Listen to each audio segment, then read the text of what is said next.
as well as our academic and non-academic staff, those who are joining, and also participants from the Ministry of Health, nursing colleges. When I asked from Kalu to make an introduction, what are the information you need to share with our student, he said, you know about me, you say anything you want. Then I am not going to talk. I can talk about Kalu more than 1 hour even, but we both from the same batch, but from two universities, two nursing colleges. He's from Badulla Nursing College and I came from Gaul. But we met 1 year later. I was in Dehatakande. He directly came to NIMH 1992, and we met at NIMH. And he was a wonderful character because he's a multitask and also very motivated person. He's a very good organizer. I think there are a lot of good memories for me with him. He's a wonderful singer and also professional singer, and he has obtained his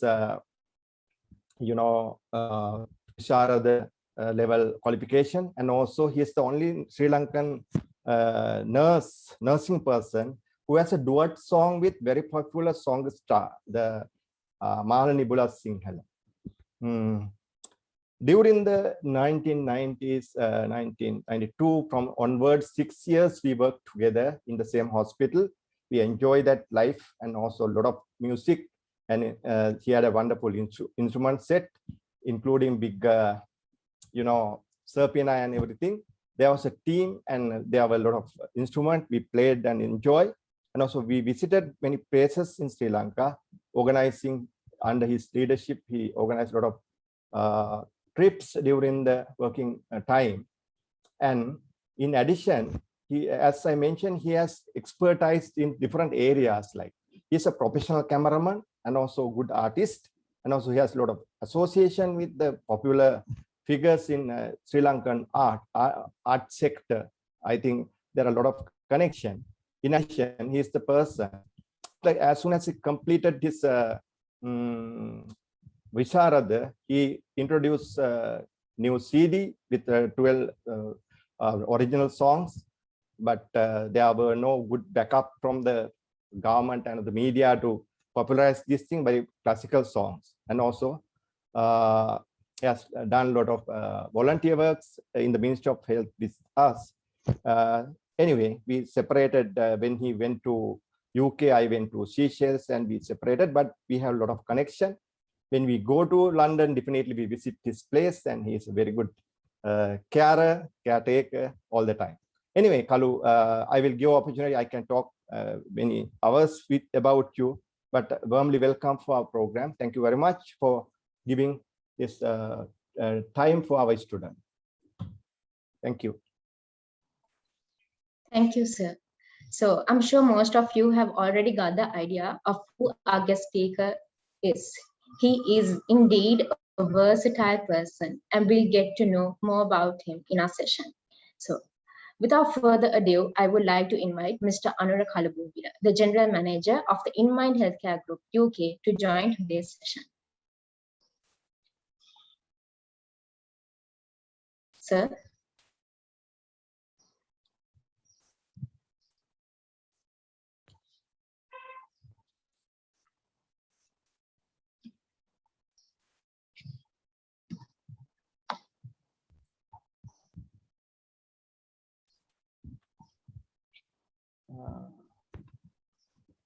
What happened?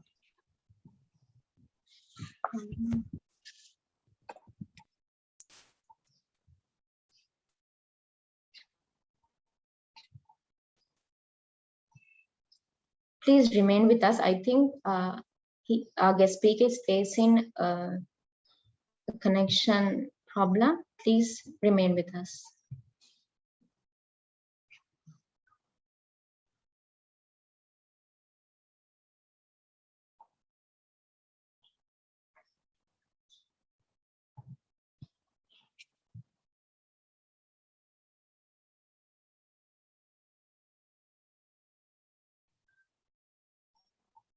He's joining soon. He disconnected, but he's joining soon. He said that he's going to join again.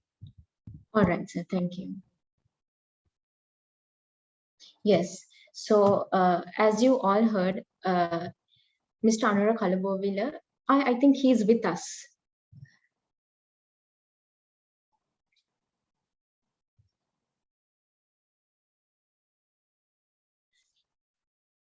Sir, are you with us?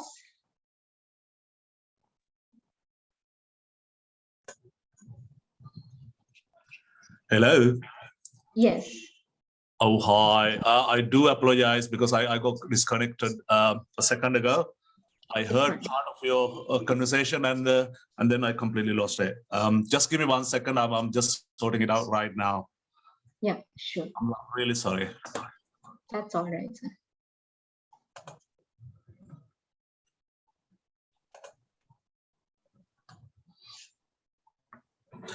I hope you can see me now.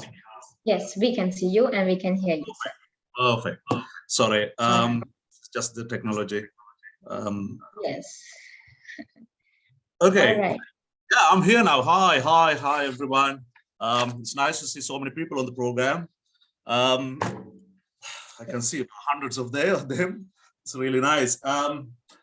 So thank you very much for giving me the opportunity to share my experience with most of our Sri Lankan counterparts. And also I would like to especially thank Professor Varnakulasuri for offering me this opportunity to talk to you. And I heard part of his introduction as well. This is a lot he said. Thank you, Sudat. Yeah, it's great memories we both have lives in Sri Lanka. Yeah, I did get a chance to see you when you visited UK as well. And I did come and stayed at your place overnight as well one day. So yes, we are still good friends. Yeah, so I'm excited, and let's start. Yes, it's a great honor to have you with us today, and we value your commitment in spite of the busy schedules you have. Yes, Pleasure. sir. So, Pleasure. how are you doing, sir? Yeah, I'm doing good. It's a weekend, so it's a bit wet outside today. It's raining, a bit cold. So I've got my hats and everything on, so I'm warm enough now. All right, good to go. All right. So before we get into today's session, we would like if you can give us a brief description about yourself. All right. Okay. Yeah. Just give me 1 second, please.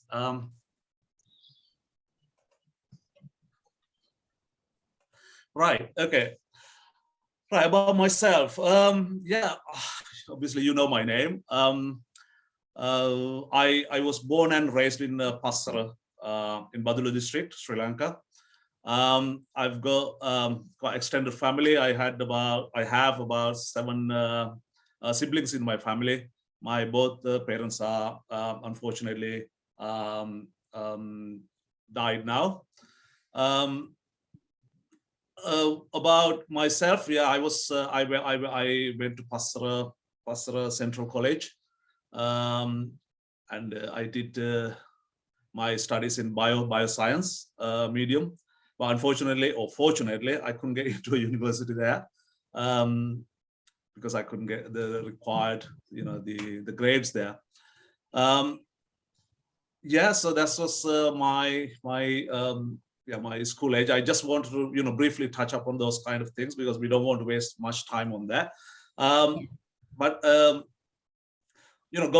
into nursing was kind of it happened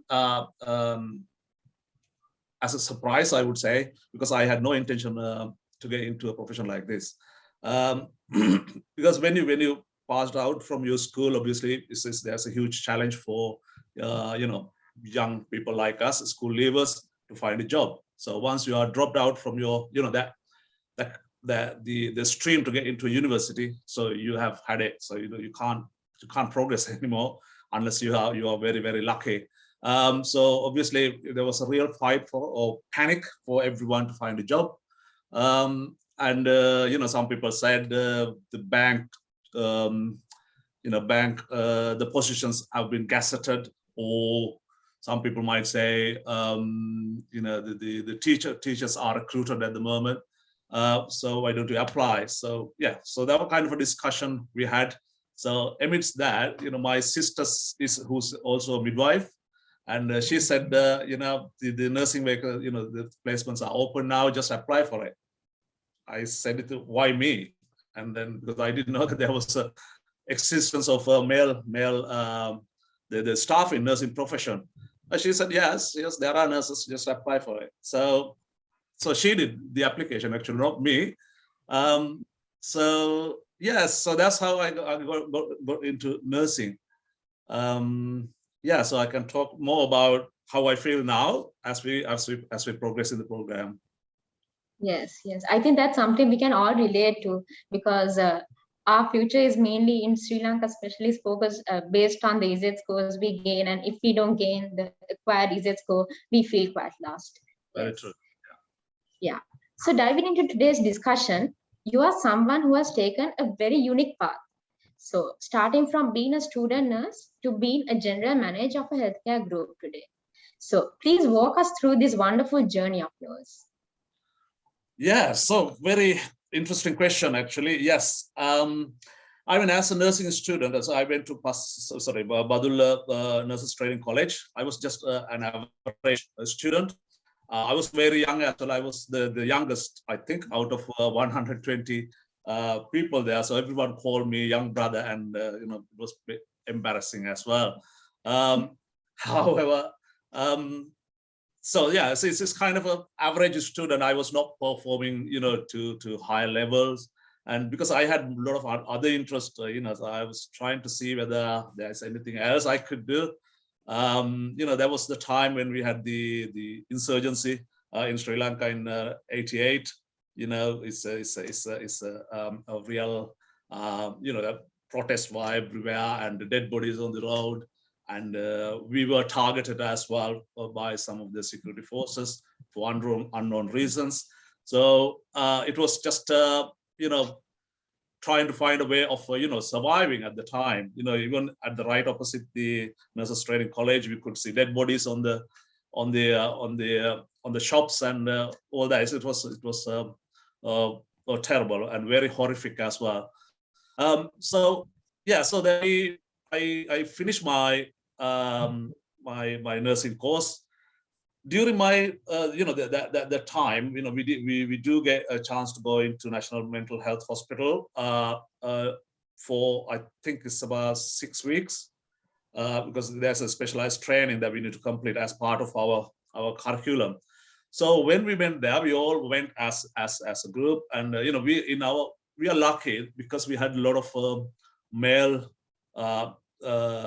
students there. So I mean, in my batch alone, we had about 40 odd people there, and at the same time, we had about 200 males, in each year. So we didn't feel like it was a female oriented job or anything like that. We never felt like that. So it was just good fun.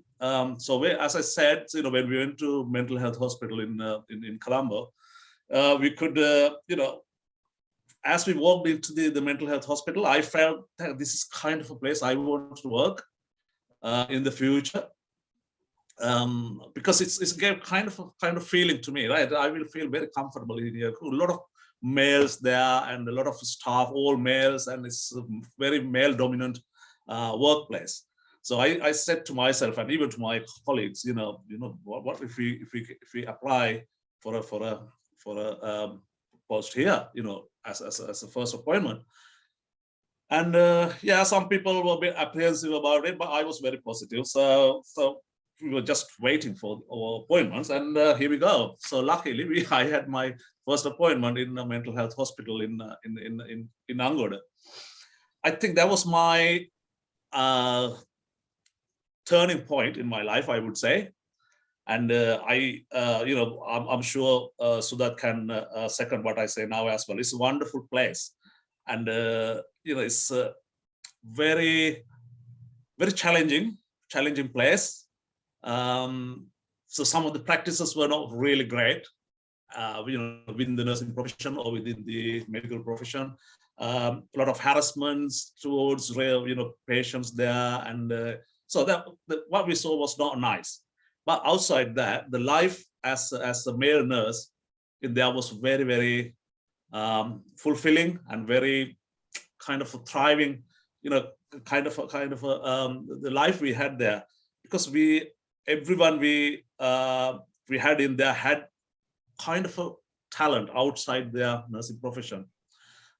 We had people who were doing nursing at the same time, studying for their law degrees. We had people, we had musicians there, we had band members, and we had actors there, and we had sportsmen, and you name it, they all were there. And it's like a talent factory for me. And I did my studies, as Sudha mentioned earlier on, the nursing, and I wanted to become a professional singer as one of my aspirations, and also I wanted to be a professional photographer. And then I completed my diplomas, and I became the best art photographer in 1999. So it's a lot of talents we all had. So therefore, life went really, really smoothly, and it was full of fun, and it's all joy in there. However, as time passed, many people wanted to find other avenues. Obviously, we couldn't speak good English there because our curriculum was based in the Sri Lankan language.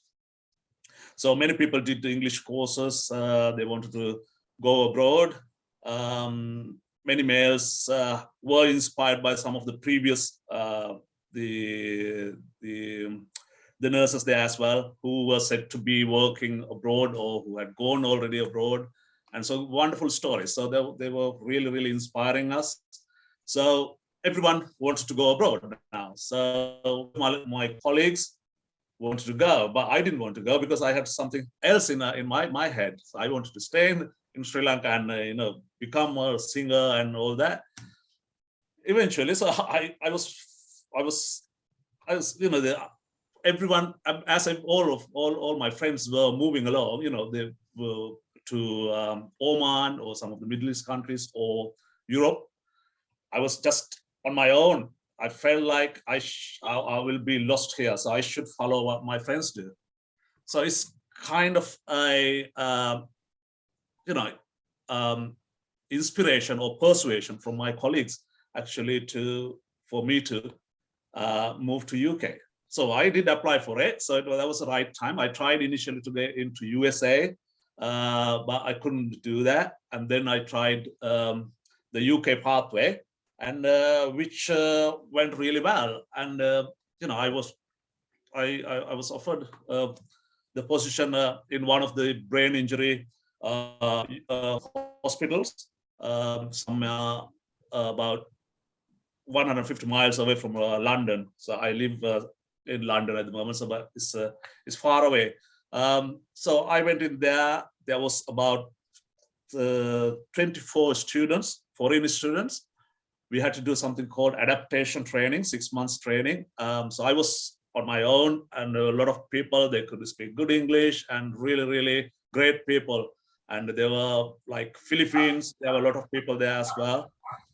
And however, so I took the challenge, and I did my best, produce very good quality works, and I showed my talents and potentials to the bosses. So my mentor signed me off as the first person in the group, out of all 24 people. So he said, you have already reached this, so I'm going to sign you off. So yeah, so I became a nurse. And from there onwards, I did work in the various companies, and I always stuck to private sector, because I always thought that would produce good revenue, or in other words, people working in the private sector are paid better. So I stuck to private sector, and yes, I worked as deputy managers, unit managers, and then eventually I became general manager. So I've been working in my company for about 6 years now. We have got about 8 mental health hospitals. We have got community services, we got children's services, we got geriatric wards. and yeah, we've got nursing homes. So it's kind of a quite a range of services we provide. Very challenging at times, but I really enjoy what I do. So it took a little bit longer than I thought. Yeah, so it was very interesting to see you how you started off with an interest in the field of mental health, and you ended up even being a general manager, which is related to such a service. It's amazing to hear your journey, sir. Thank And you. also, as you now you said that you had a great passion to serve in the mental health field. So, what were the motivational factors that you had that made you shift from being a nurse to go in the path of to being a general manager today? What were the motivational factors, and what were the practical difficulties you had to face when you took this shift in life? Yeah, good question. Actually, I didn't really have kind of a motivation. I would say, even becoming a nurse, well, that happened out of bliss. Like my sister wanted me to be a nurse.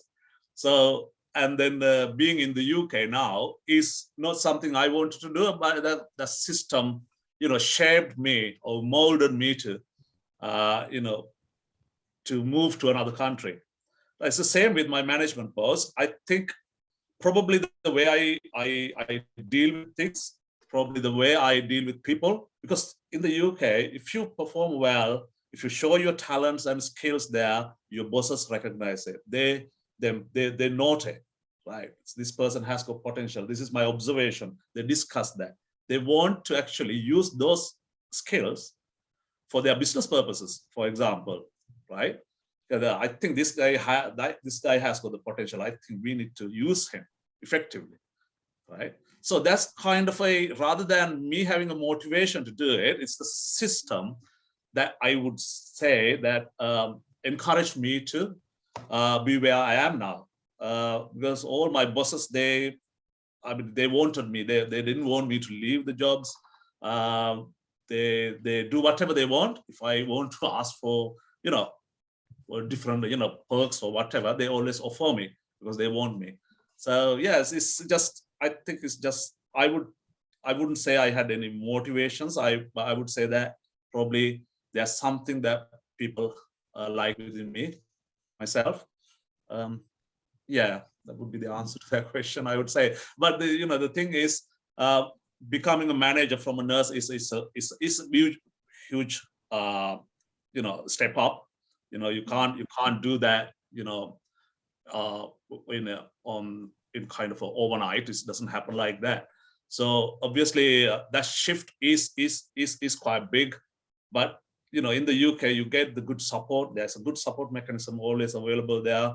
There could be supervision, coaching, or the any kind of what is it called, so the kind of a support from cluster of people, not just one person. So that is there. So you won't be, they won't let you get along with your work without until they become confident within yourself.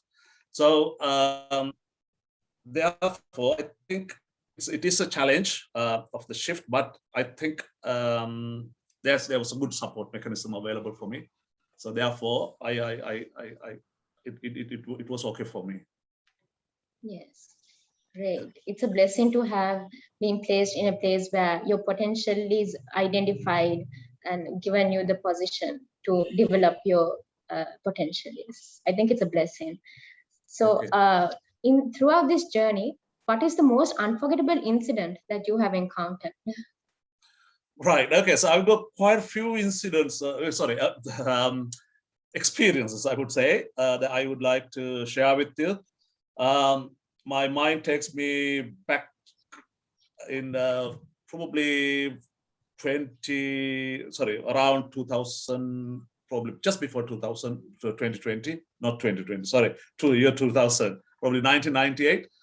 When I was doing photography, I was also already a nurse at the time. And I can remember whilst we were making our way to Kandy to do a photographic exhibition. So we had about 10 people in our, it's like a van.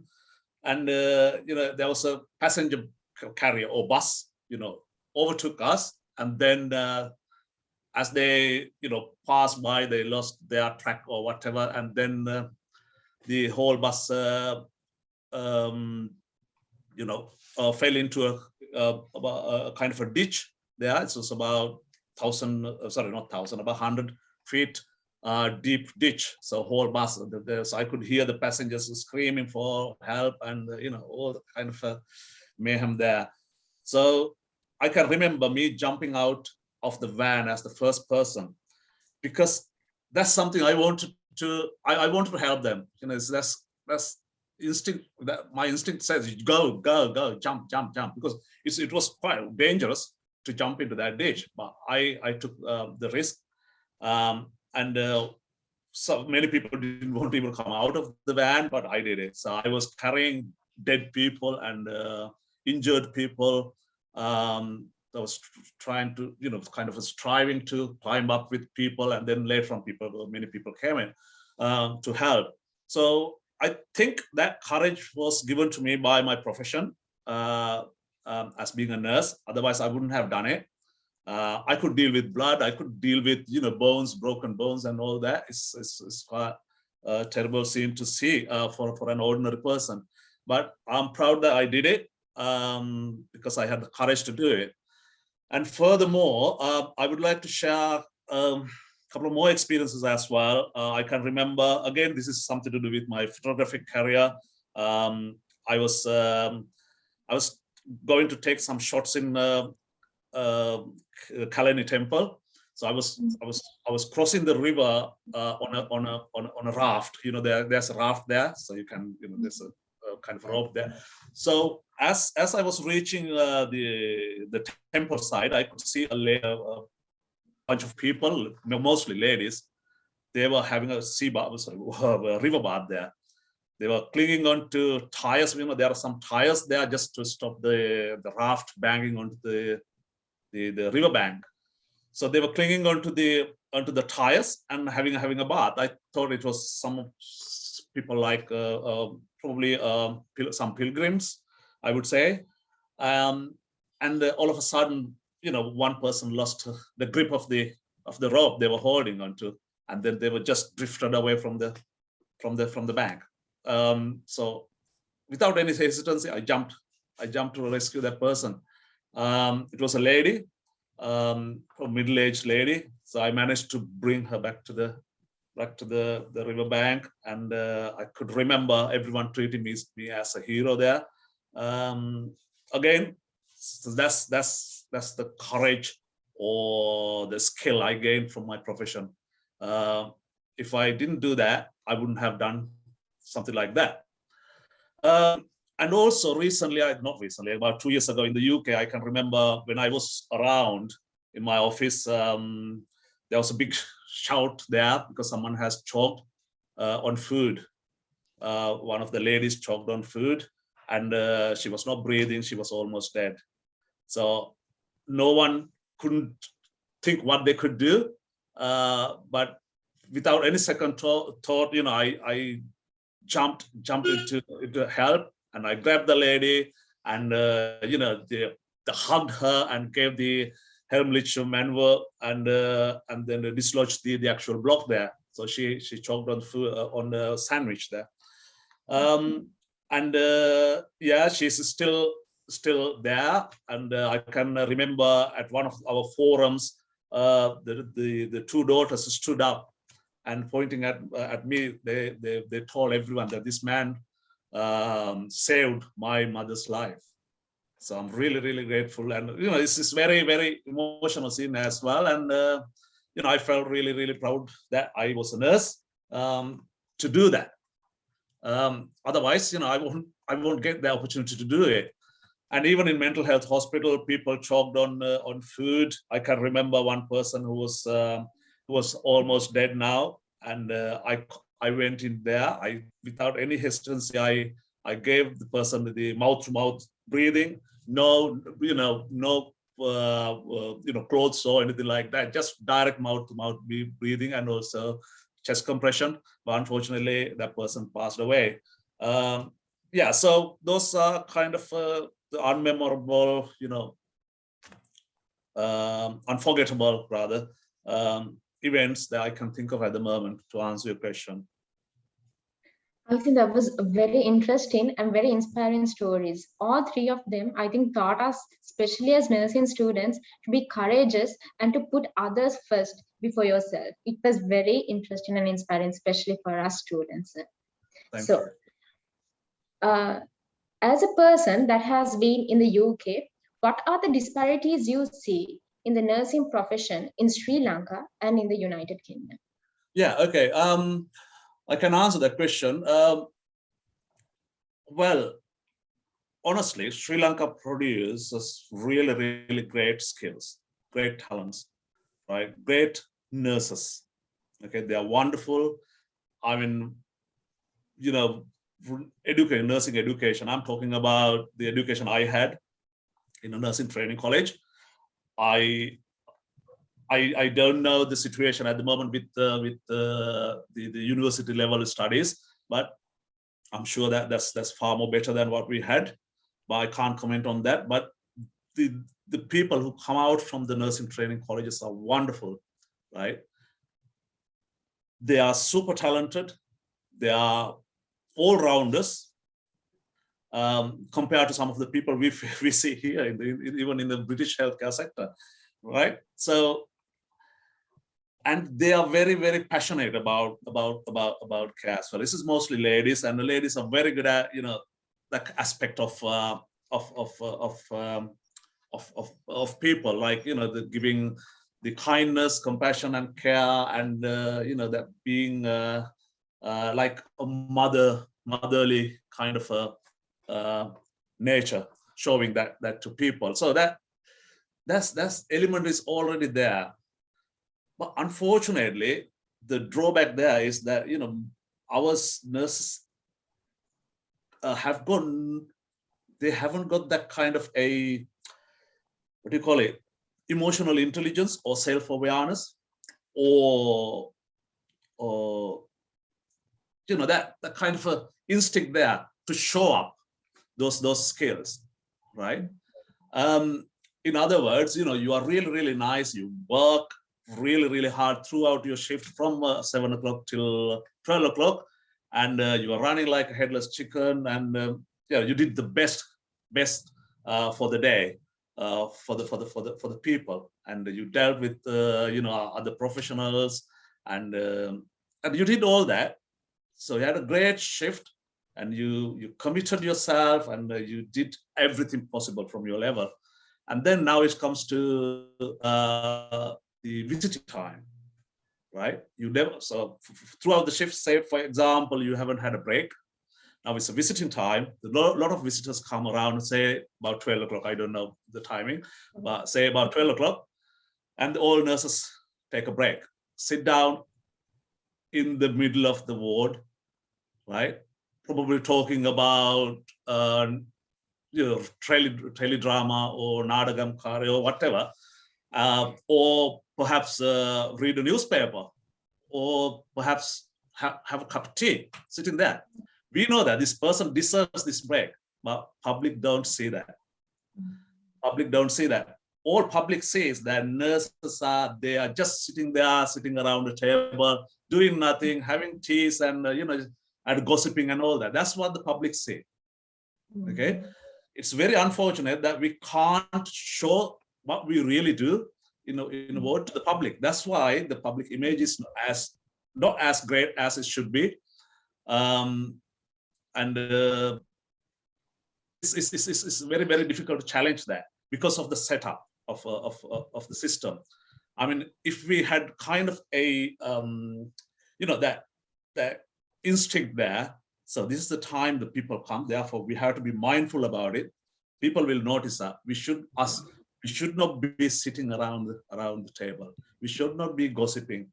We need to prove to them that we have had a really, really hard shift so far. So we are taking a break. Why don't we communicate that to people effectively? If someone came to you when you are sitting around, at the table, someone came and said, could you tell me a little bit about my brother? How is he progressing? So what is his condition? So go and speak to someone else, I'm having my break. That attitude has to change, right? It's very easy to rectify that issue. If you say, that's what you ask the question, what is the difference between two countries or disparities? That's the difference. In the UK, if someone go and ask them, they won't work hard probably as much as we do, because they have got very, very smooth systems in place. We don't have to work as hard as in Sri Lanka. But the thing is, the nurses, not all of them, there are strophy, very horrible people as well, but majority of them have got that kind of a sense.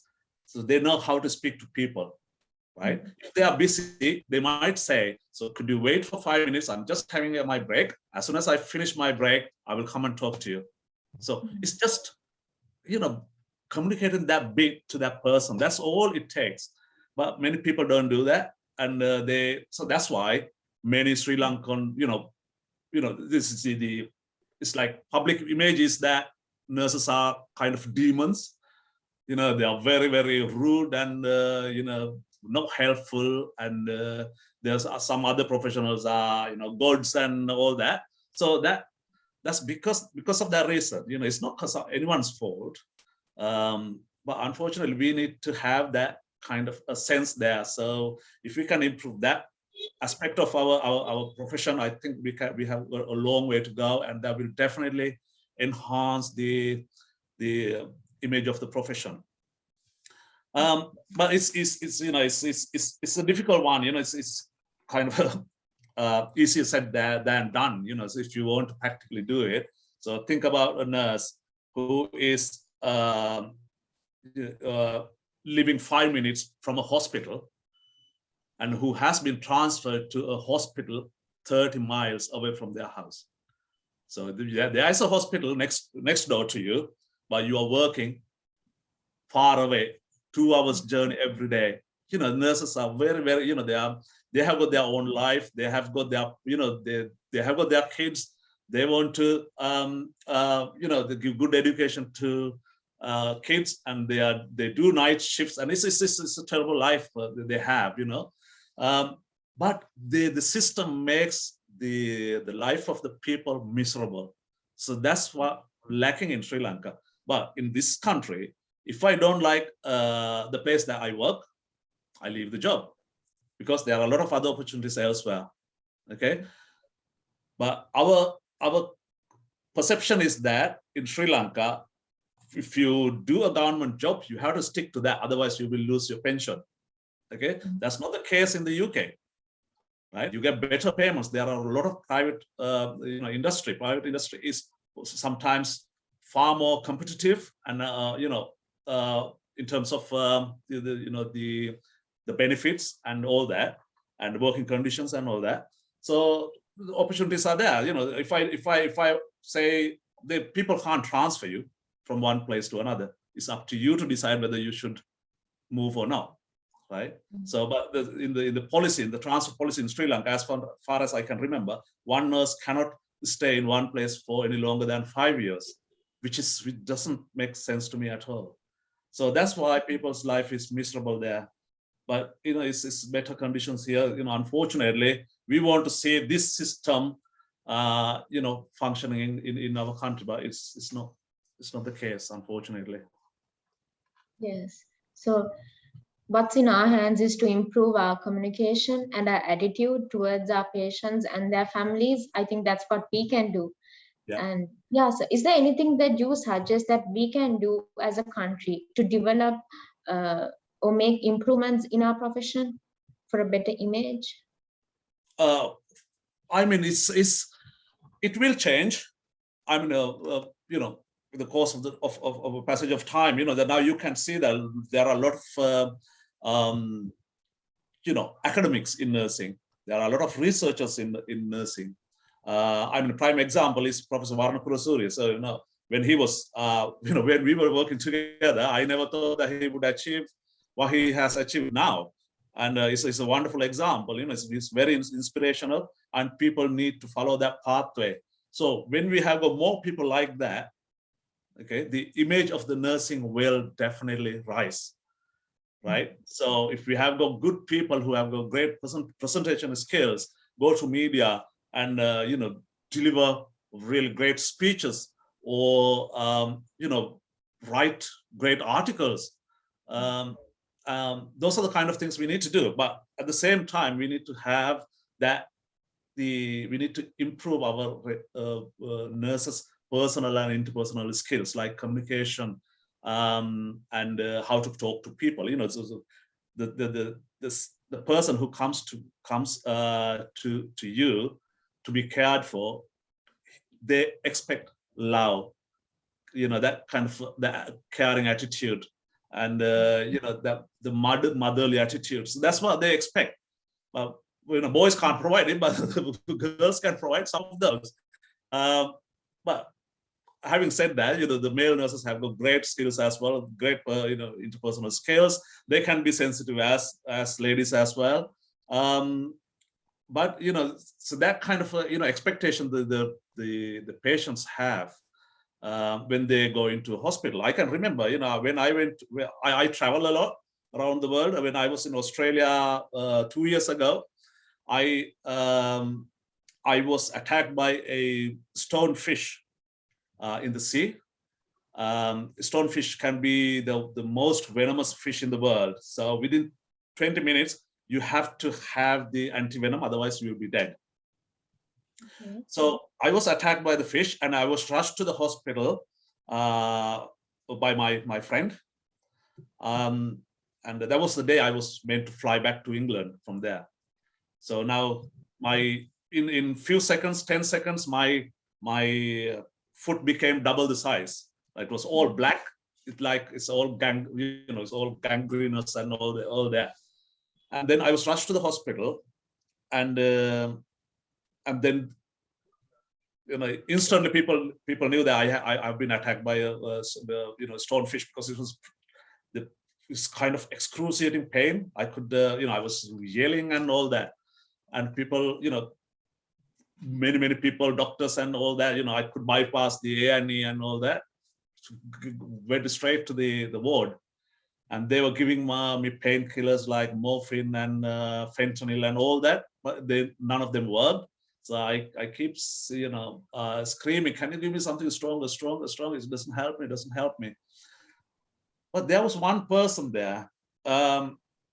He was later on I realized that he was a male nurse, right? He was standing there. He didn't know what I was doing. He didn't know I was a male nurse. And he was a native, proper Australian nurse. Okay, he remained calm and he stayed with me all the time. There were a lot of doctors came and gave antivenom, all kind of treatment, but none of them worked. But he never stepped out from my bed, because he knew he could experience the pain I was experiencing. He was very, very sensitive, and I thought he was a kind of a doctor or someone. But he was very observant, because he didn't want me to risk my life. I can die instantly. But he was standing there, and then as a patient lying in the bed, I felt that he was really a god. He was not leaving, and he was listening to me, and he was just reassuring constantly. Just wait for another 2 minutes and see how it goes. How are you feeling now? Right? Or do you want something else? Do you want to have a drink? So it's all there. What about your family? Do you want to contact them? And it was all reassurance there. He was not physically doing anything, but he was just standing there. But I felt like he was kind of a brother, or kind of a god there. He was. Later on, I realized that he was a nurse, because I was lying there. I couldn't see his the ID or anything like that. But that's the way people see it. I'm trying to put myself in the context of a patient, so that you can feel what it is like for someone to be a nurse being there for a patient. it's a wonderful experience. So if we can think about things like that, definitely our profession can improve in Sri Lanka, and as well as the public will change their attitudes towards us. So probably that's what I could say about that, to That's answer a that. very important message indeed. Sometimes it's not the big actions that matter at all. It's just a kind action that touches the hearts of people. Yes. Yeah. Yeah. Thank you, sir, on that. So something that you mentioned in the beginning of our session is that how you felt there was a dominance of females in the nursing profession. So, but yet there is a scarcity of male workforce at our hospitals. So what are your views regarding this matter now? And what's your advice for the male nursing students joining with us here today? Okay, yeah.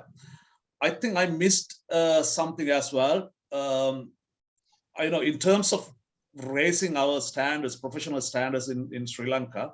Sorry to go back to Yeah, previous sure. question. Sure. I think what we need to do is to restructure our educational system. I think that, I mean, for me, I was just my qualification was just a certificate level at the time I came out of the college. It's a 3-year in-depth, a massive course, right? Even though it was delivered in Sri Lankan language, the actual the workload was very, very heavy, right?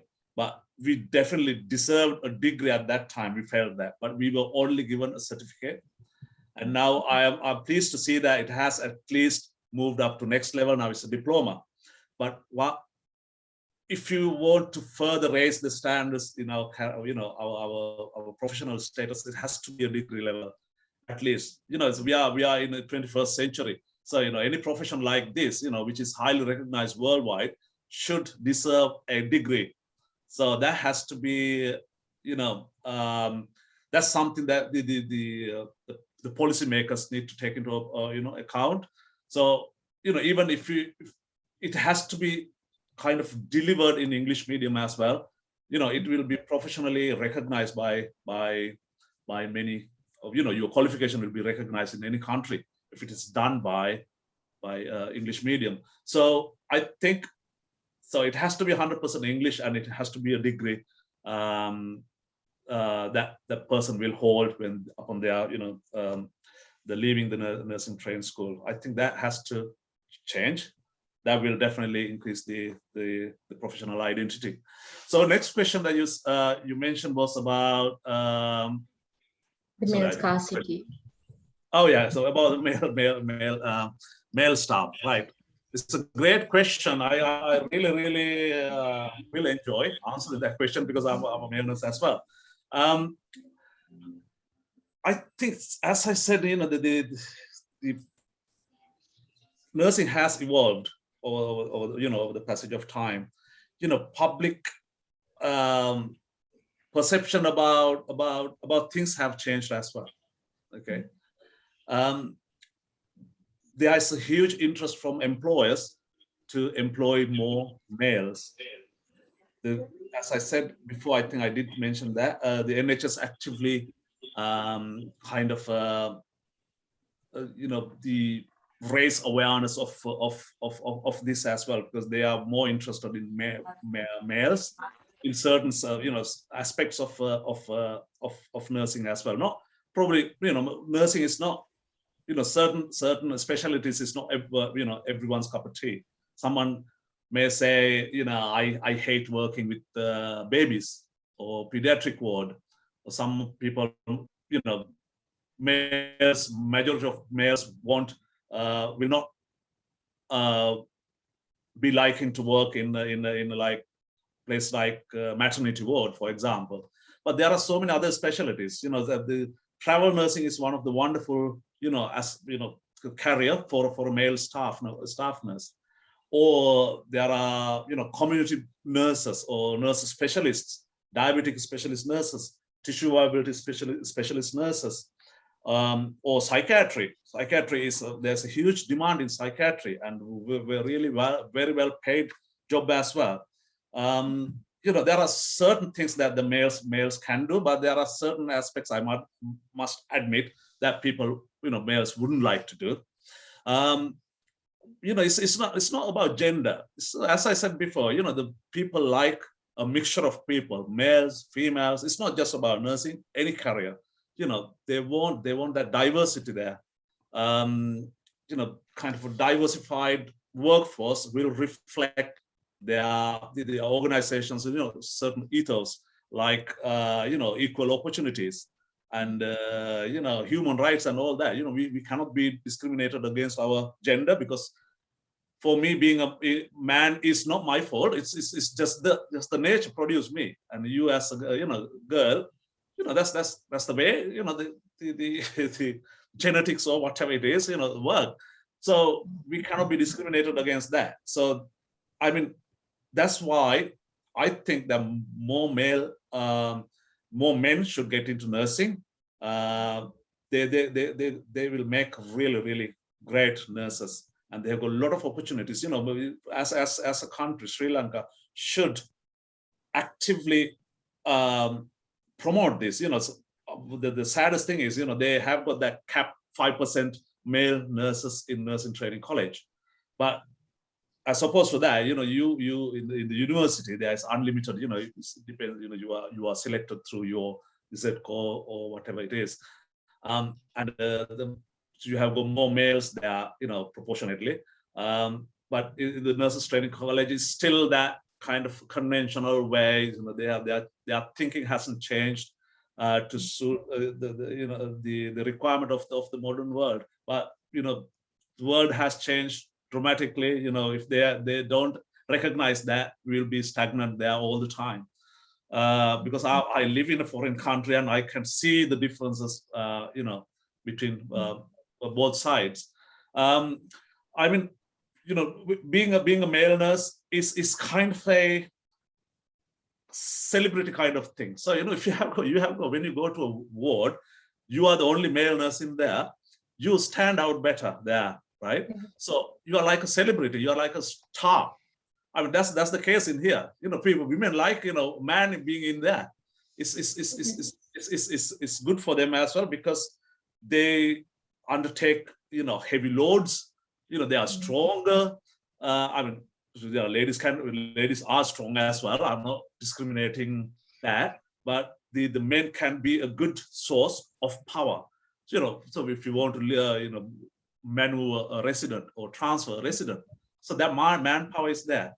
And if they want to face a very challenging situation, men would take that challenge. Sometimes women wouldn't. It's a great source for a ward. That's why many people like it. So their name will be easily remembered by people, right? Because you are the only male person there. So there are a lot of benefits there. So I want to encourage people. I want to motivate people to get into nursing and do it, and then not to regret or not to feel embarrassed about it, right? That's why I really wanted to play this particular video for you. So I'm going to spend about 3 minutes. If you don't mind, I would like to share my screen, if you don't mind. Yeah, sure. That's okay with you. Yeah.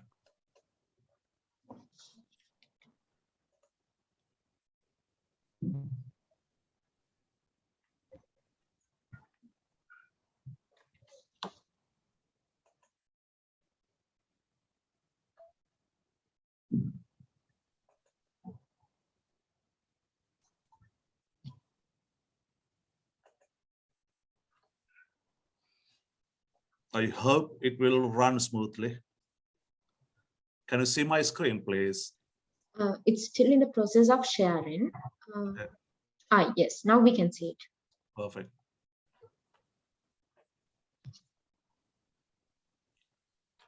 It will be a bit slow because we've got a lot of devices connected to this router.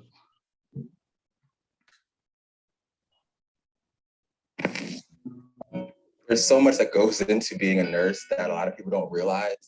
A nurse is someone that cares, regardless of their skin color or their gender. Nurses are kind, and it may not always seem that way, but there's a kindness I think that lies under everything that nurses do. Being able to touch patients during their most vulnerable times is why I do it every day. Nursing at its core is developing a sense of community. I don't think you have to wear scrubs to be a nurse. I think a nurse is anyone who's willing to take on the mantle of caring for someone else, because it's not always easy. It's the most rewarding job I've ever had. You get to meet patients when they're the most vulnerable. You get to take them through treatment. You get to really get to know them, develop this great longitudinal relationship with them. But being able to bring a new perspective and a new energy or different.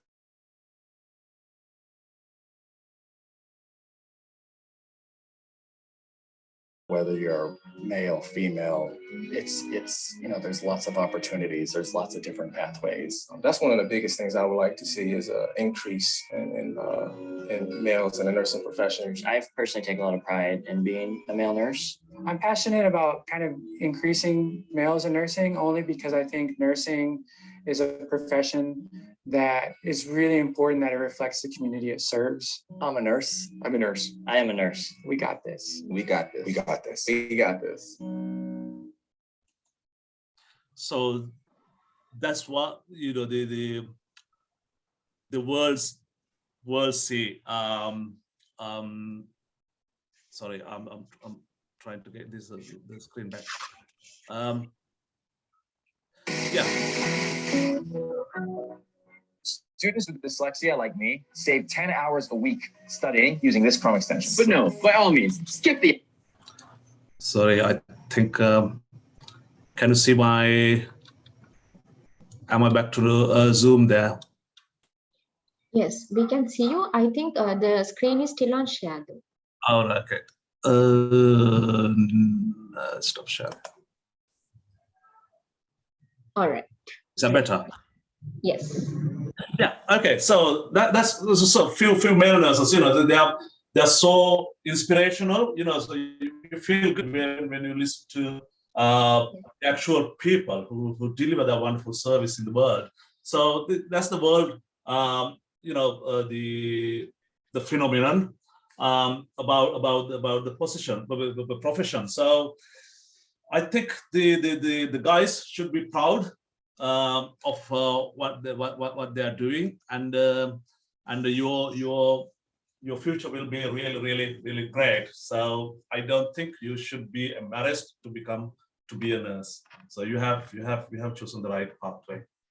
I mean, you could have done a different degree, probably engineering or something like that. But in the end of the day, it's what you do, right? So it's not about earning money, or it's not about recognition, or it's not about anything else. It's what you do for the benefit of people. So you are doing kind of a very humanitarian kind of a mission there. So once you have done it, the professional fulfillment or the satisfaction is great. As I said, I have done I shared few experiences, and it really take you to the next dimension in your life. It's really good. You don't have to go to temples and do all that kind of merits collecting and all kind of things, because you are already doing it, right? So if you follow Buddhist pathway, you are doing it. So you don't have to work hard to do anything else. You don't have to spend money on doing all that, because you are doing a very, very remarkable and missionary work. Yeah. Yeah. Okay. So shall we move on? Thank you very much, sir, for that motivation you gave to our male nursing students. I'm sure if they had any doubts on whether or not to pursue this profession, you would have dissipated those doubts. So thank you very much on behalf of our male nursing students, sir. No problem. Right. Moving on to the next question. As a person in the UK, tell us what is the demand out there for a Sri Lankan nurse to work in the UK? And how has the COVID situation impacted this demand? Right. Okay. How much more time we have today? How much we more have time? passed the anticipated time, but we can spare. We have more minutes to spare. Yes, sir. Are you sure? Okay. Yes. Right. So if people feel this boring, I'm really sorry, but I just No, want not at all. to give my experiences. You are the future generation. We want you to be the right people, and we want to motivate you to achieve your career aspirations. With regards to I think this is the most important part. I think that you need to be concentrating on, in this discussion. So before, our time when we came to UK, so there were a lot of opportunities open for us. And unfortunately, all of a sudden, NMC changed their requirements. Therefore, most of the European nurses were brought in by the UK to fill the vacancies, which essentially, closed all the doors for us. So therefore, many European nurses could register in NMC, regardless of their language skills or anything. They are in the Europe, so they assume that they meet the requirement of the NMC. So therefore, we lost the chance. So our nurses couldn't come here. But now the situation has changed with the Brexit. We are not part of European Union anymore, and therefore, whether you are Europe or outside European area, you have to meet the requirement. So therefore, that opens up the doors for our nurses. Not just our nurses, most of the Asian nurses or non-European nurses. So so demand is massive here. The population is rising all the time, and there's expectation that by 2039, the workforce has to be almost double. But the UK is not prepared to face that challenge at the moment unless they bring in foreign people, right?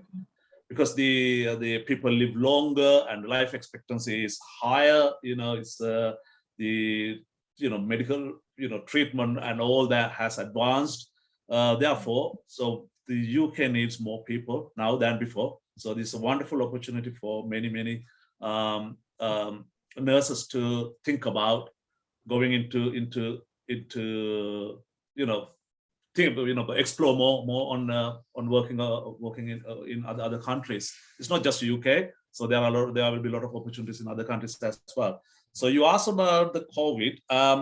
COVID, UK is not exception to rest of the world. So we had the same problems as Sri Lanka had or has or rest of the world had. But situation has improved now. Vaccination is kind of progressing, and at the moment 67% of people have been fully vaccinated in the UK. That's about 45 million people in the UK have been vaccinated. The deaths are still continuing. We have about 100 deaths per day average. But we will eventually learn how to live with the virus. It cannot change the lives of people any longer.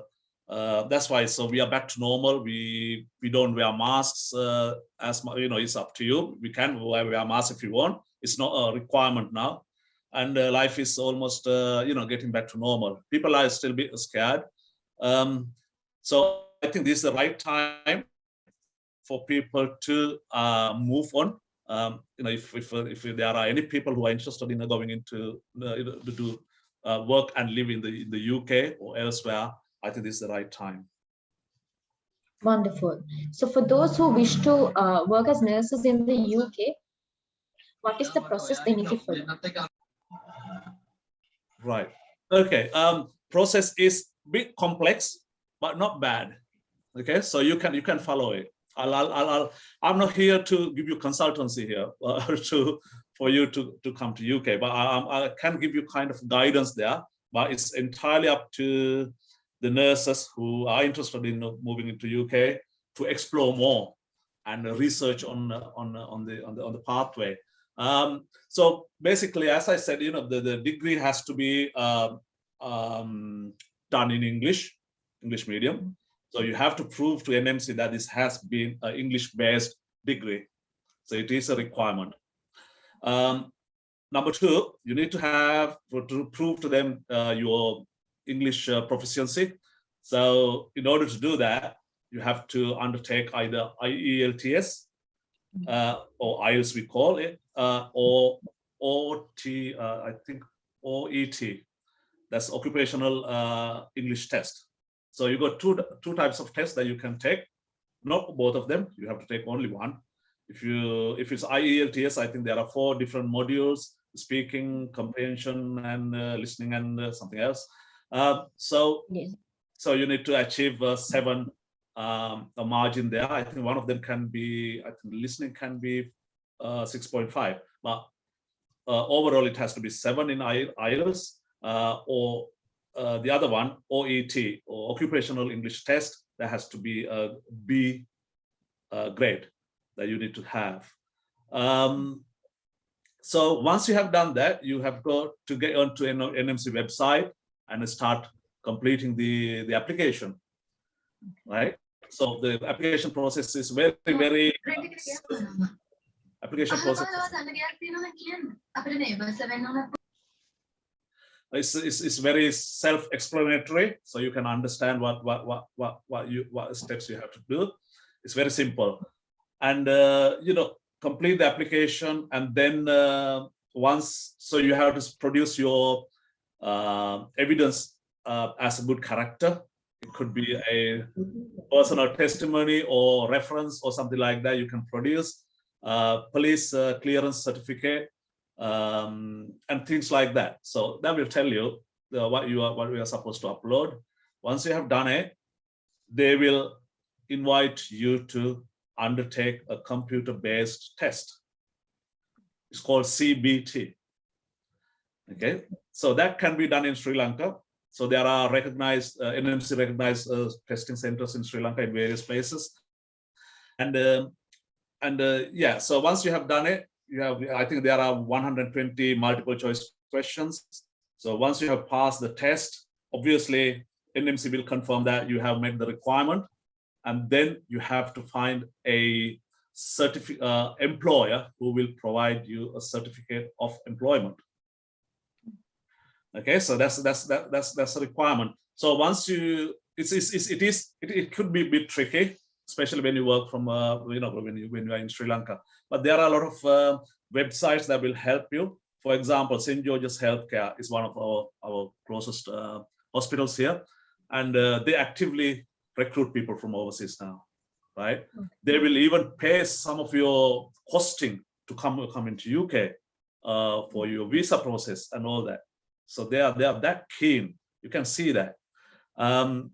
So there's no harm in trying any of those, because you are not going to lose anything.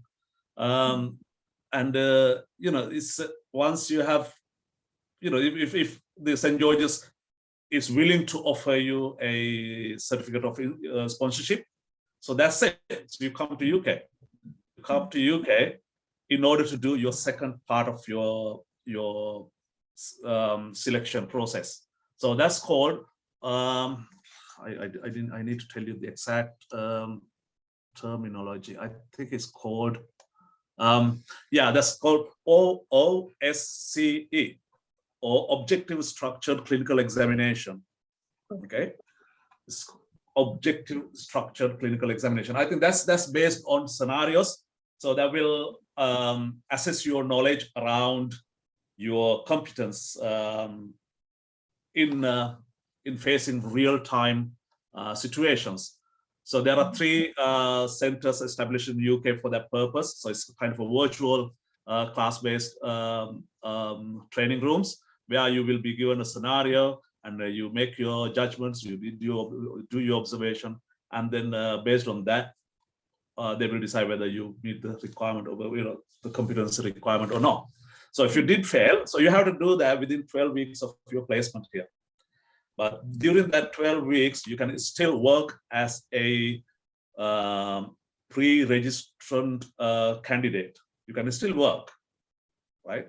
So you'll be properly supported, you'll be mentored, you'll get the required training and all that. So it's not as bad as you think, but it's just a matter of getting the sparks there. I want to go. That's what you need.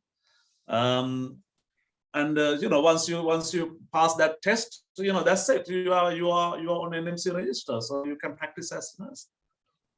Okay. Yeah.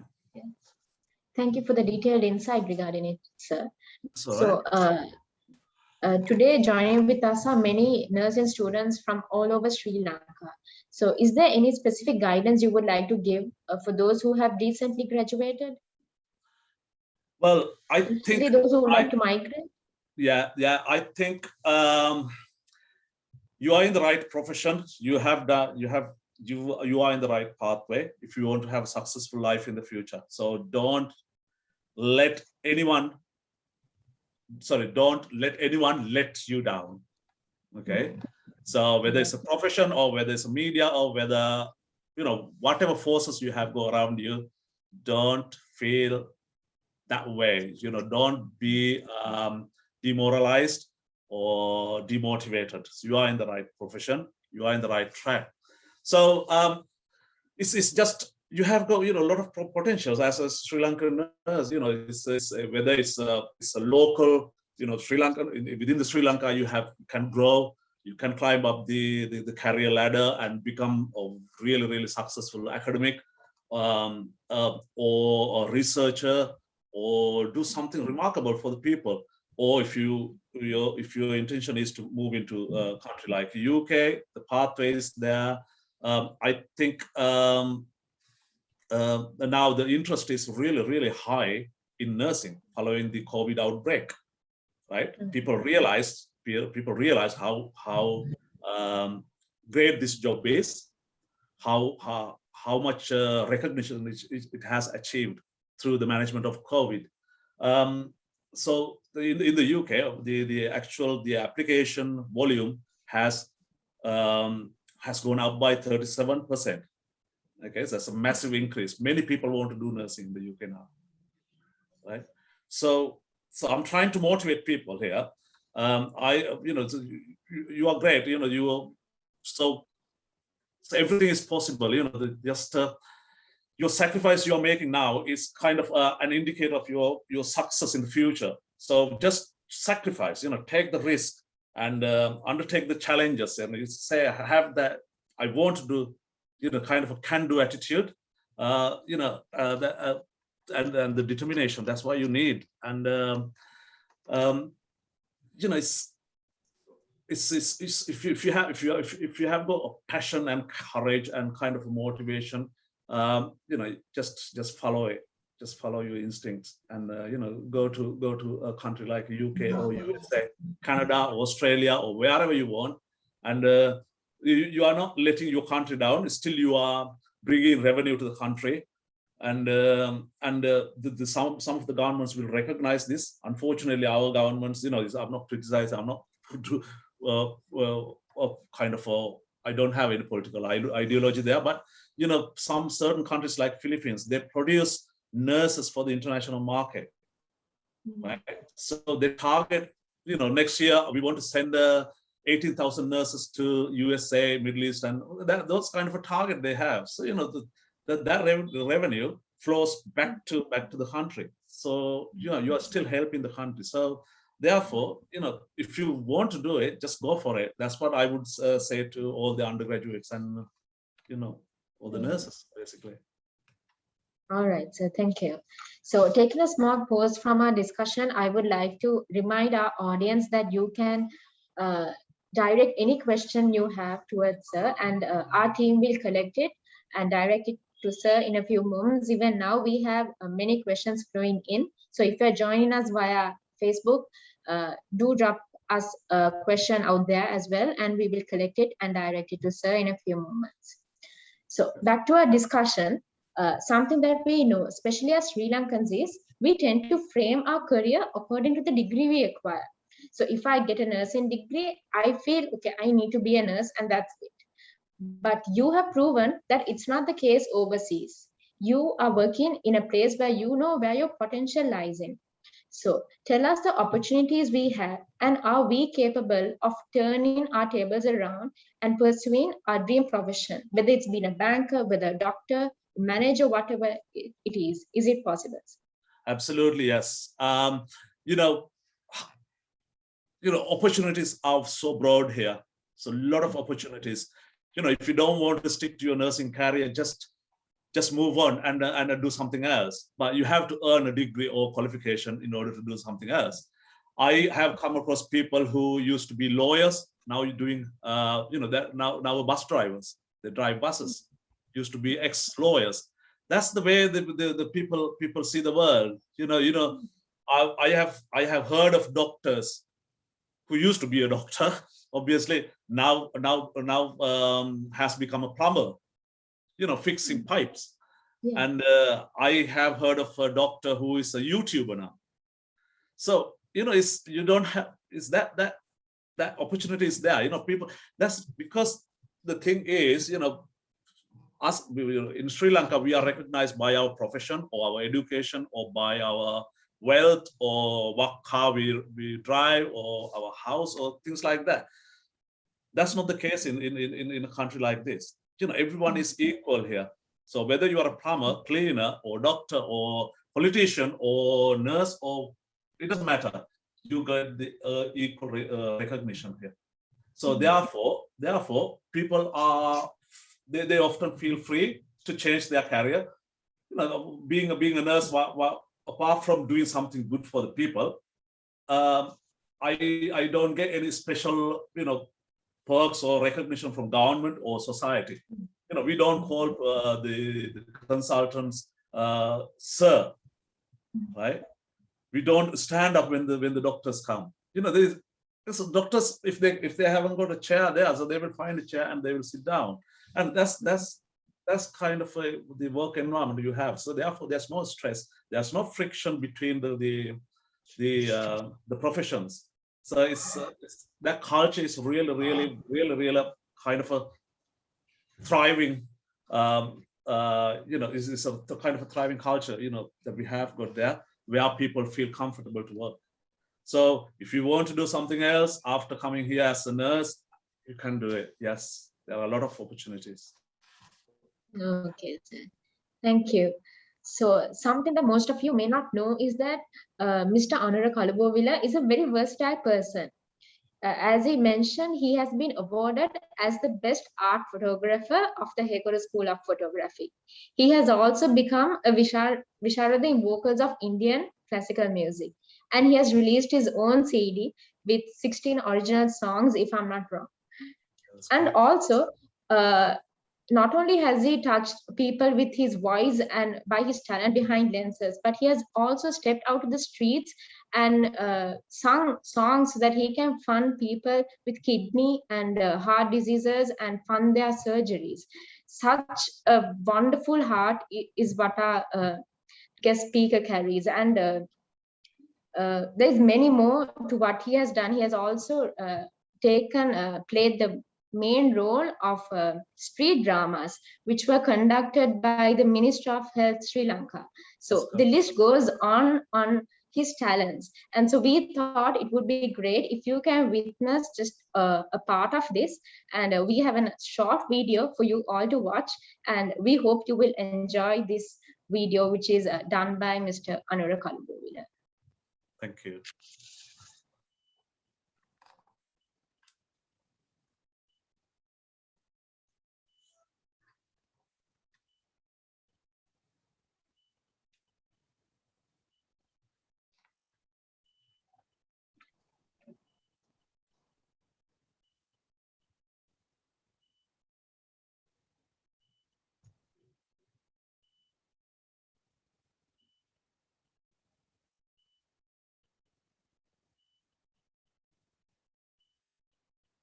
Please hold on, we will play the video.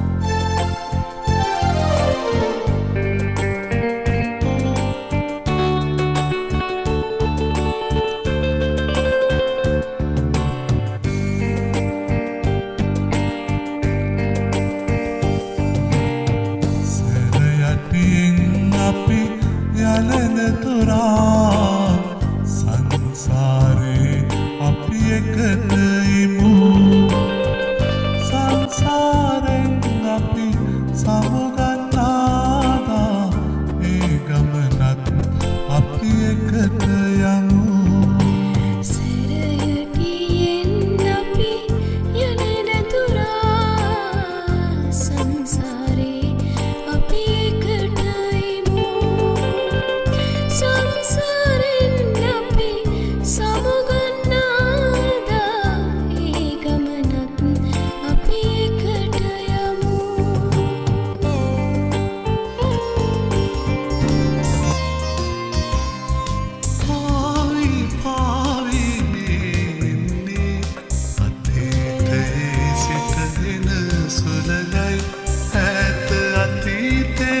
සිපත් සිපගෙන අතීතයේ සිට එන සුළඟයි අතීතයේ සිට එන සුළඟයි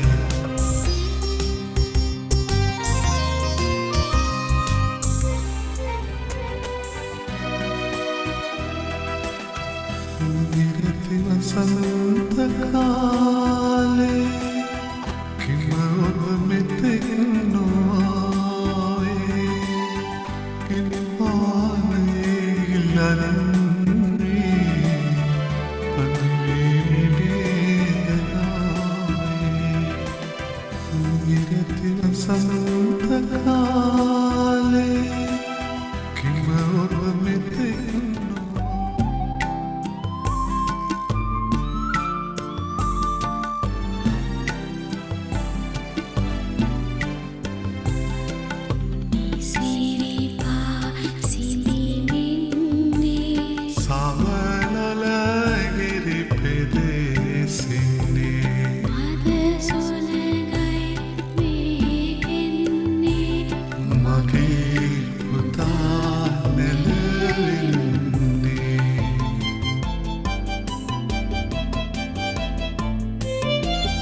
ජාතික රණ දෙරණ මතේ ගැටි වැටි පළමෝත ඇත සිතිගයේ ඇඩට රුවින් දිලෙන තරුව ඔබ නම්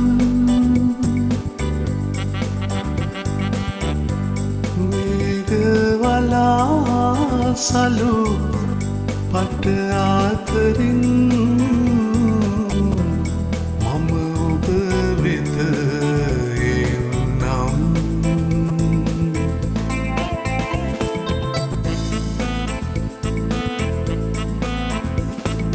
නැත තුෂාරා බිඳු අතරේ පිපුණු කුසුම මහමෙරවැනි බර සිතින් උහුලනා කඳුලැලි සමුදුර නෙතින් සඟවනා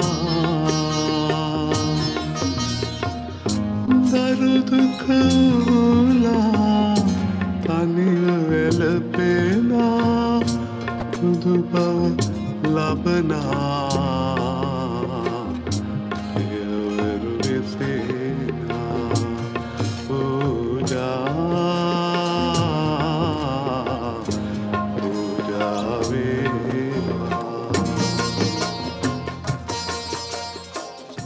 කියන්න ඕනේ මගේ තාත්තත් මේ ගිහලා දැන් වසර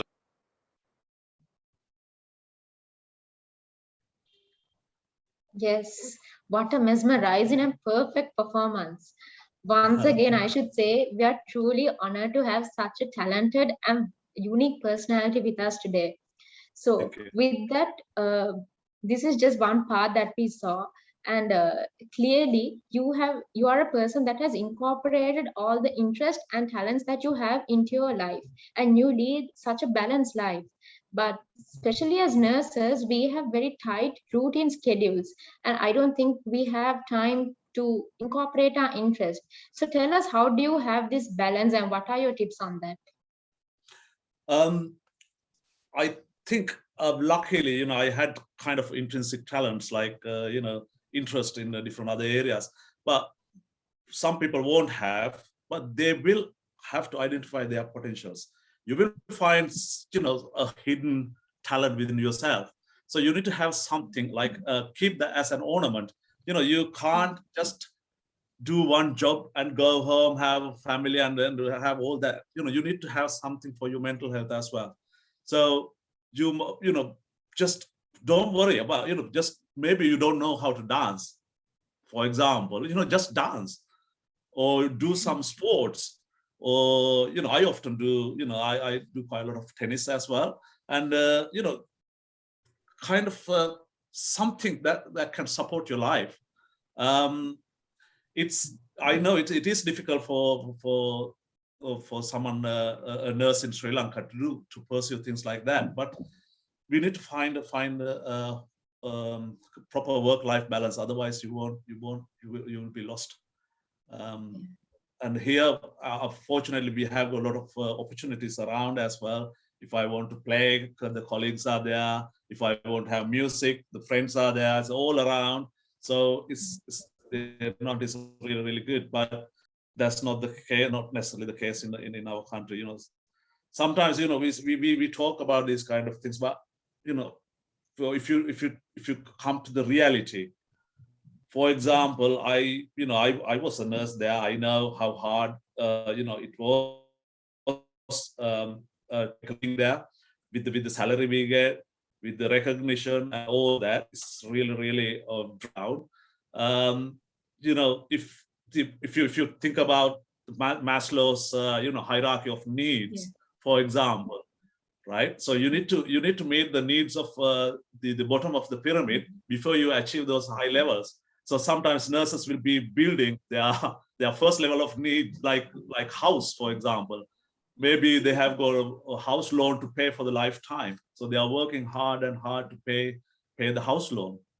And so when it comes to the house, the point where house loan is paid, your life is gone, right? So you can't achieve those high level of the needs, or you can't show that kind of high level of the personality, your kindness or your self-esteem and all that. They come later on in the life, in the hierarchy. But when you haven't got the basics met, it is hard. We totally understand that. We can say, we can boast about the life and all that here, but when it comes to the reality, that's the life that I've got my family living in there. My sisters and brothers all live there. I know what the life is like there.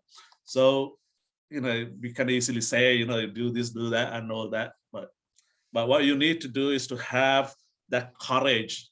Be always positive. You need to be positive. So never let anything down. Anything let you down. And it's just the positivity. That's what you need.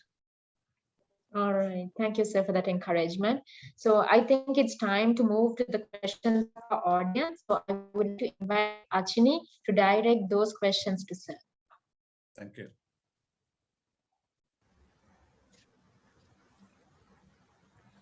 Thank you, Shaloni.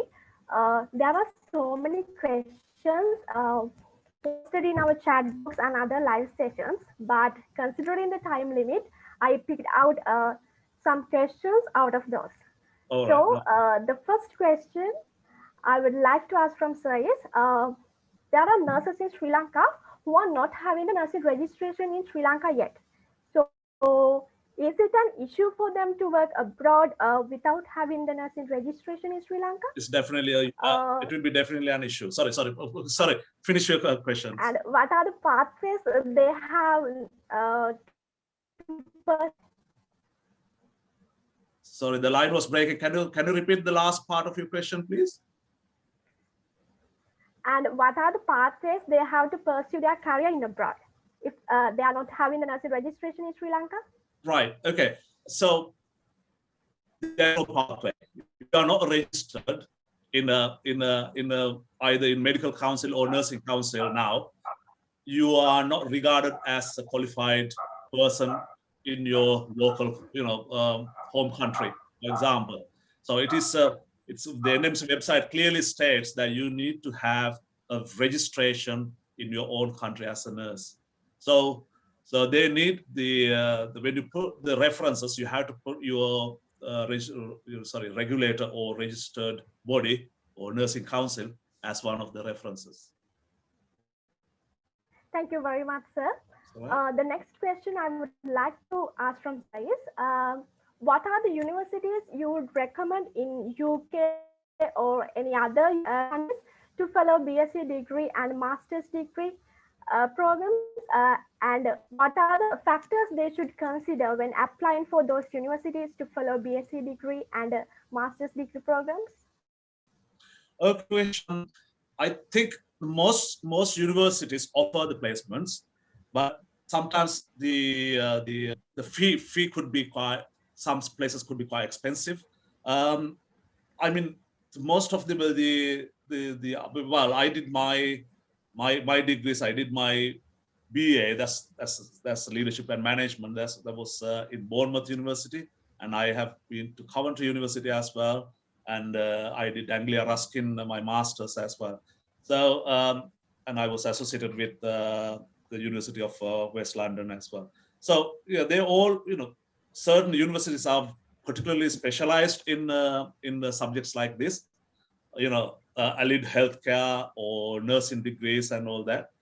I can't tell you what universities would be, better and what is not. So it is most universities are, they have got the standards. There's no, I can't think of any nursing home that will offer you a dodgy kind of a degree. So it will be good standard they will maintain. Thank you very much, sir. It was a very detailed answer. I hope everybody got the answer for that question. And many people have asked here, is it possible for graduate nurses to go abroad and become a doctor? If so, yes, what are the factors they should consider when applying for that? And what are the qualifications to be fulfilled to achieve that target? Yes, I think as far as I know, I haven't come across anyone becoming a doctor here. But as far as I know, yes, the opportunity is there. People who are in their 30s is still doing their medical degrees. I don't know the exact requirement for a foreign worker or foreign staff or foreign person. But in the UK, I think they need I think chemistry,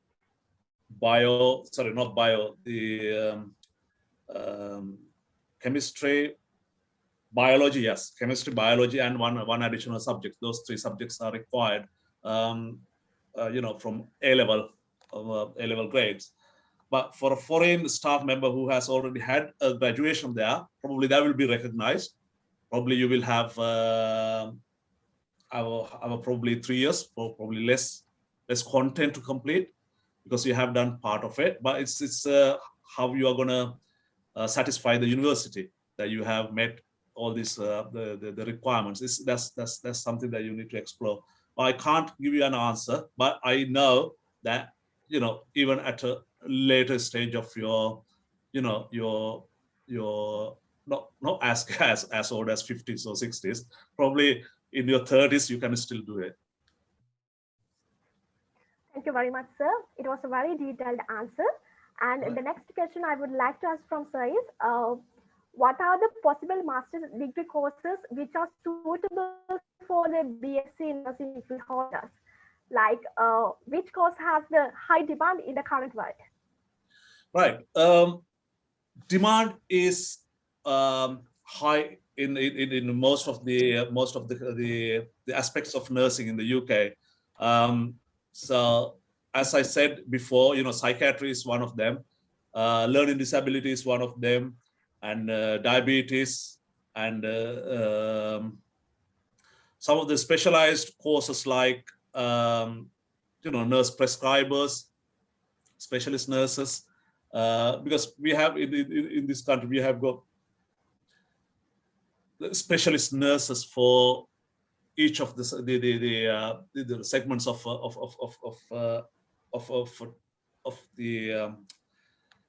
the profession. So, for example, you will have a specialist nurse for wound care. I know you have got one in Sri Lanka now, but we have got specifically trained nurses just to oversee the wound management or tissue viability.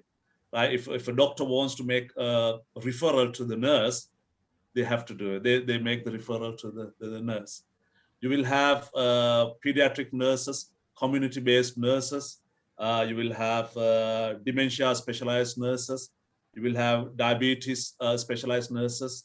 You know, so the trauma nurses. You know, just go a quite wide range of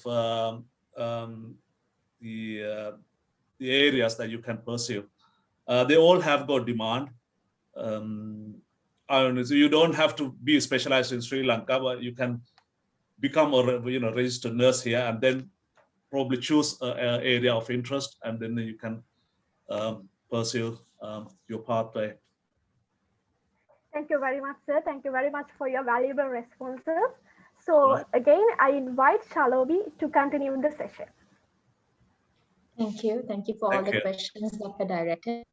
So we have come to the end of our session. So one last question, sir. What are your last words of advice for the audience in general? Right. Just have the determination. What you want to achieve. So it's right. You know, that professional differences are always there. You know, in Sri Lanka, I can see where the Ashini was coming from, or probably the question, because she wanted to become a doctor, or someone is interested, or they are trying to find out if there's any potential there. Yeah, their potentials are there. You know, it's a wonderful thing to do. You know, if you guys can come and do medicine here, that will be great as well. But you know, it doesn't matter what you do, right?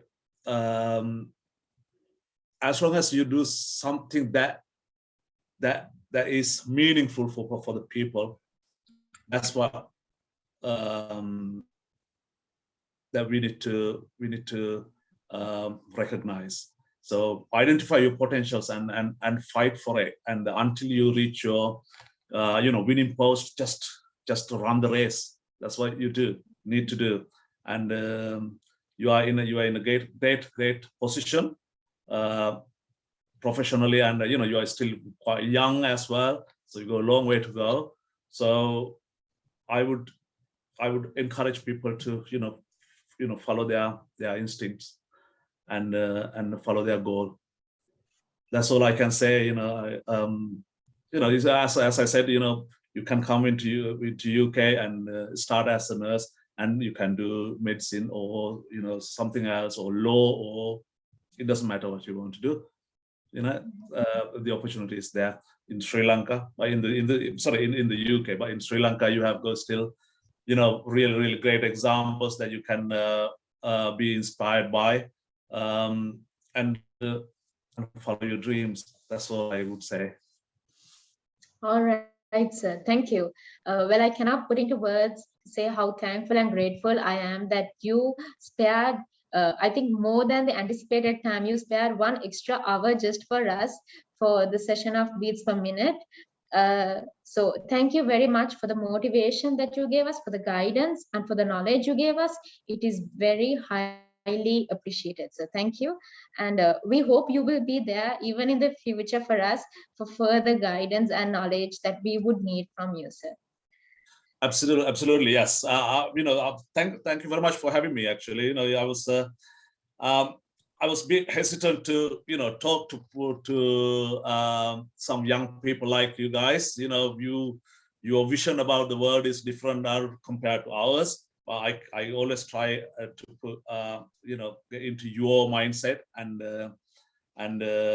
give you kind of a morale boost to achieve what you want to achieve. It's a wonderful opportunity. I can see a lot of, some of the people have, they've got really smart guys within your forum as well. I could see, I have spoken to a few of them already, and really smart guys. I think you need to be proud about what you are doing, and always do not forget the people who have paved the pathway for you to be a nurse in the position where you are now. Because the people have worked hard in the past. People like, Dr. Varanakula Surya and, Professor Varanakula Surya, they have worked really hard to contribute a lot to the profession, to bring the profession up to this level, which is really great. And it needs to go next step up. I'm sure that will. Keep up the good work. All right, yes, and as Sri Lankans, we are very proud of you, for you have brought glory to our country, and your service is highly commendable. We wish you all the very best to continue to lead the very joyous life that you already lead, and let there be success in whatever you put your hands into in the years to come as well. Thank you very much, sir. Thank you very much. Thank you, everyone. Bye. Okay, so before wrapping things up, I would like to invite Asanka Dineshan to deliver the vote of thanks now. A very good evening to all of you. It's a great pleasure for me to deliver a vote of thanks in this special occasion. First of all, I would like to express my heartfelt gratitude to our special guest, Mr. Anura Kalubowila, for sacrificing his precious time with us for this event. We have a lot to learn from a person like you. Thank you very much for all advices and guidance, and also for sharing your experience with us. Then I would like to offer valuable thanks to Professor Sudat Varanakula Surya, Dean of the Faculty of Nursing, University of Colombo, who always guide and support us almost all our event of the faculty. And also I like to thank all our senior lecturers for their contributions, as well as for the nursing officers for their participation. Then I offer my thanks to all members of the media group, and also for Shalomi and Ashini, who gave their best support to fulfill this event. And also I like to thank those who helped us for taking so much effort at behind the screen. Finally, I would like to thank you all our nursing undergraduates and NTS students for your active participation. Thank you all, and stay tuned with us another interesting episode in near future. Thank you. Thank you, Asanka. So as every beginning has an end, we have come to the end of today's wonderful session that we had with Mr. Anura Kalubowila. And we will be back in another fortnight with a great episode with a special personality. So stay tuned and join with us in the coming event as well. And finally, I would like to once again remind everyone, ensure to stay safe and keep your loved ones safe as well in this time of this pandemic. A very good night to all of you, and thank you for your participation. Thank you.